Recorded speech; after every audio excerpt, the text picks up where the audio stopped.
Everyone, আবারও স্বাগত আমার নতুন একটা ভিডিওতে।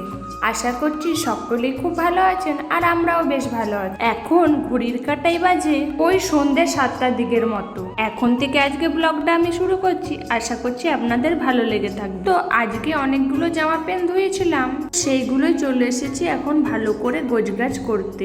কিছু জামা করব আয়রন, এইগুলো এখন আমি সাইড করে রেখে দিচ্ছি, আর যেগুলো করব না সেগুলো আমি ভালো করে গুছিয়ে রেখে দেবো। একটু কোথাও ঘুরতে বেরোলে এতগুলো জামা প্যান্ট বের হয়। আর এইদিকে দেখো, অনিশের একটা প্যান্ট অন্য জামার কালার এসে কেমন নষ্ট করে দিয়েছে, দেখো প্যান্টটাই নষ্ট হয়ে গেল। এইদিকে আমার সমস্ত গোছাগুছি কমপ্লিট হয়ে গেছে, সেইগুলো এখন ভালো করে আলমারিতে গুছিয়ে আমি রেখে দেবো। এইখানটাতে থাকে অনিশের জামা প্যান্ট, ওর জামাগুলো আমি একটাতেই রাখি কারণ খুঁজে পাওয়ার জন্য। তো তারপর দেখলাম যে আলমারিটা খুব এলোমেলো হয়ে গেছে, তো সেই জন্য ভালো করে আমি গুছিয়ে রেখে দিচ্ছি। আমার জিনিস এলোমেলো থাকলে আমার একটুও ভালো লাগে না, তো সেই জন্য ভালো করে নিজের নিজের জায়গা মতো ভালো করে গুছিয়ে রেখে দিচ্ছি।